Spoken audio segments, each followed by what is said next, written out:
So yes, imagine I'm an end user. I'm someone that has a large marketing campaign. And as you would do for a digital campaign, it's not just creating one version of a digital ad.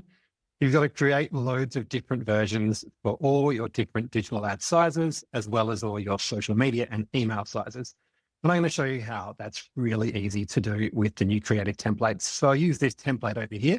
It's as simple as going to this button here and clicking on Create Job. Gives you a bit of a rundown of how to do it, which you can always dismiss so you don't have to see it again. And that brings us to this builder over here. So it's a really simple system.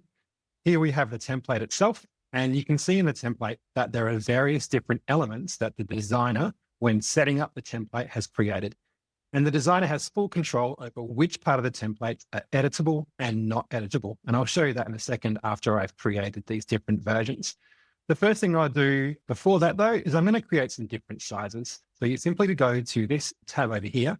And here we have a wide range of different sizes that have been pre-configured by the person creating the template in the first place. And they can create as many different sizes and variations as they want. For this template, these are just the sizes that that specific designer has chosen to give the end user the option to create, but it's really unlimited. There could be 3 different versions or 300 different versions. But let's say in this case, we want to create a square, a leaderboard, maybe a banner. Let's do a skyscraper as well. This campaign is going to go across social media. So we'll do an Instagram ad, a LinkedIn ad, and a Facebook ad. And then we're also going to be sending out some emails for this campaign. So we'll do a 600 by 200 email and a 600 by 100 pixel email banner as well. So like I said, this is what we're doing for now, but you can select as many of these as you want as an end user. I'm just going to click on generate. And if I flick back to job sizes, you can see that all these ads are over here already. And I can simply go into them, click that, and see all those different sizes have now been instantly created in the exact specs that I need. Now, if that wasn't good enough, this is a really quick way of making those different sizes. Let's just say that this isn't a boat line campaign. This is a home loan campaign. I can go into our core layout, which is our MREC. That's the base template that we use. Let's go back to the MREC. I'm going to change that to home loan. And I can now save this template and hit apply. And you will see now, hopefully, that all the other versions have updated that copy. So think about how you can use this functionality. This is a really, really simple use case where I've just changed one word. But think about how you create base templates for a whole bunch of different campaigns and then give your end users the ability to make whatever edits they want, but knowing that they can only edit certain things on that template. So here we've allowed this specific part to be editable because maybe you want to give people the flexibility to change text. But you'll see here down in my terms and conditions, something that you would never want an end user to change. We've locked that down. Another example here is we've got a logo. Now in this situation, we've allowed the logo to be scalable and movable, but you can easily lock down that element as well. Here we have an image element, but think this could be some photography or different design choices. And you can give end users the ability to either be allowed to edit those, potentially even add their own images from a preset image library that can be included in every single template, or we can completely lock it down so they can't change that as well. The key part here is you get that speed to create multiple different sizes instantly, creating multiple variations instantly, but that full control as to what they can and cannot change. So we've made our variations. I think it was 11 variations here. We're going to hit download. I'm going to hit apply for that. And I can put my job name in here, which I'll call my home loan campaign. I'll say that we want to have PNGs for this. I'll hit download and I get those all downloaded in a simple package straight to my desktop.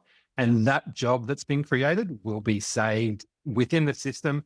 It's IntelligenceBank. There's always a complete system of record. You'll be able to know who downloaded, who created final artwork, and what sizes they created as well. And very soon, you'll also be able to have approval workflows attached to that as well. So someone can create a template and then they'll need to get them signed off by someone in your team if that's what you want.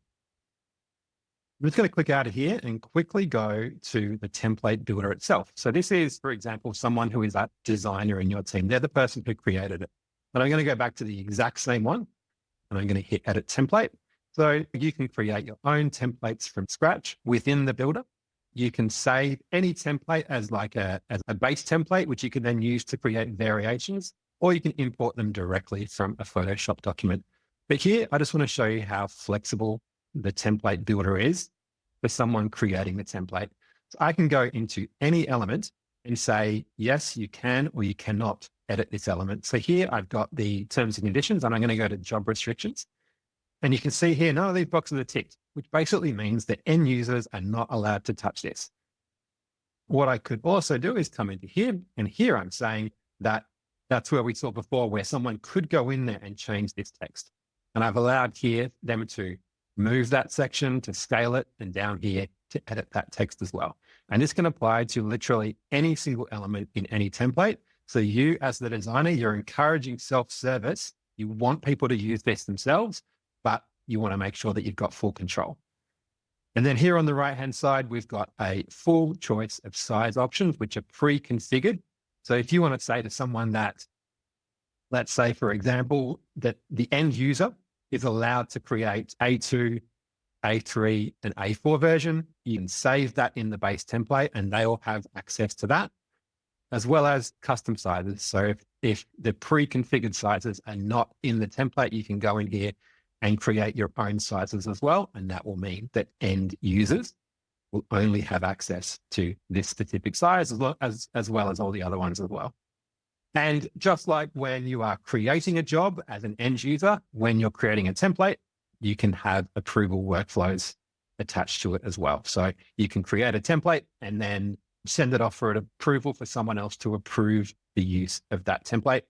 Everything is embedded in the IntelligenceBank platform. So it is linked to your DAM. So you can have assets that you use in your templates and you're accessing them from the DAM.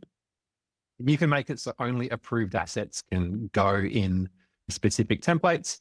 It's also got a complete system of records. So you can manage and see every action that's been done to a template, as well as have that full approval process.